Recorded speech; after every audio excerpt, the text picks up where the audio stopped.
In the year 2042, humanity's ambitious dream of colonizing Mars had finally become a reality.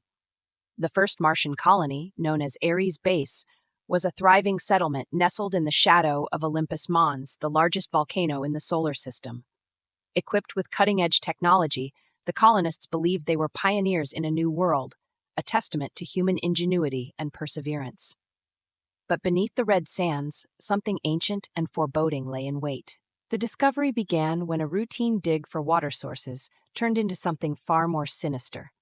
Geologists stumbled upon a strange anomaly beneath the surface, a massive structure buried deep within the Martian soil. Initial scans revealed unusual patterns, suggesting that this was no natural formation. Excitement rippled through Ares Base. They had uncovered something monumental, possibly remnants of an alien civilization. Dr. Elena Harper, the colony's lead archaeologist, was elated. She had dedicated her life to the study of extraterrestrial life and now stood on the precipice of the greatest discovery in human history. This could change everything, she proclaimed to her team, a mixture of geologists, engineers, and researchers, all eager to explore the secrets of the ancient structure. After weeks of meticulous excavation, the colonists finally breached the outer walls of the buried edifice. It was an immense, labyrinthine complex made of a dark, unidentifiable material, its surface glistening as though it absorbed the very light around it. The walls were adorned with intricate symbols that seemed to writhe and shift under the scrutiny of their flashlights. As they stepped inside, a chill settled in the air, far colder than the Martian atmosphere outside. The colonists were instantly enveloped by an eerie silence, one that felt almost sentient.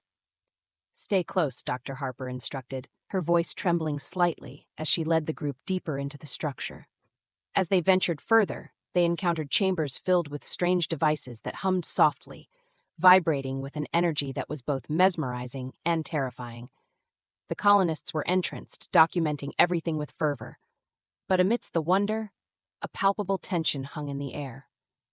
They couldn't shake the feeling of being watched. Then the disappearances began. First, it was Aaron, the team's geologist. He was last seen wandering off into a side corridor, lured by a low humming sound that seemed to resonate from within the walls.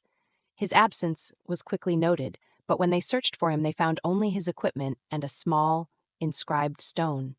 The symbols matched those on the walls, but were arranged differently, as if conveying a message: the eye sees all. Panic gripped Ares Base as they tried to make sense of Aaron's vanishing. "Hell, come back," Elena insisted, though she could feel the knot of dread tightening in her stomach.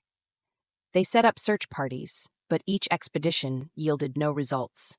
Only more stones with cryptic inscriptions began to surface, each bearing ominous messages. Weeks passed, and one by one, colonists began to vanish. It was as if the structure was claiming them, beckoning them deeper into its enigmatic embrace. Each disappearance left behind a message: "The Guardian awaits, join us, and we are many." Those who remained were consumed by fear, the walls echoing their panic with every creak and groan. Elena's team was dwindling. As night fell on Mars, the darkness within the structure grew more oppressive. Whispers filled the air, faint yet unmistakable, threading through the chambers like an insidious breeze. The remaining colonists gathered, their faces pale, eyes wide with terror. "We need to leave," one of them, Malik, suggested. "This place isn't safe." But Elena was torn. They had come so far, uncovered so much. She believed they were on the brink of a monumental breakthrough, one that could reshape humanity's understanding of the cosmos. "What if there's a way to communicate?" she argued, desperation creeping into her voice.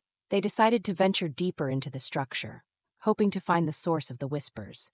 Each step felt heavier, the atmosphere thickening as they descended into the dark heart of the edifice. The walls pulsed around them, the symbols shifting as if alive. And then they reached a vast chamber, larger than any they had encountered before. In the center stood an altar, and on it lay a crystalline entity, glowing softly with an inner light. It was beautiful and terrifying, an amalgamation of colors that shifted with every heartbeat. As they approached, a sense of dread washed over them. The whispers grew louder, echoing off the walls, drowning out their thoughts. "Do you hear that?" Malik said, his voice trembling. "It's calling us." Elena's heart raced as she felt an inexplicable connection to the entity. "What if it's a form of intelligence?" she murmured, drawn to it. She stepped closer, reaching out a trembling hand. But the moment her fingers brushed against the surface, a surge of energy shot through her.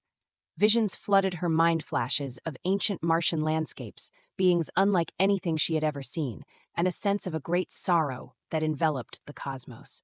The entity was not merely an artifact, it was a conduit of consciousness, a remnant of a long-extinct civilization that had watched over its secrets for eons. "Help us?" A voice echoed in her mind, both a plea and a command. "Join us in the awakening." In that moment, the realization struck her.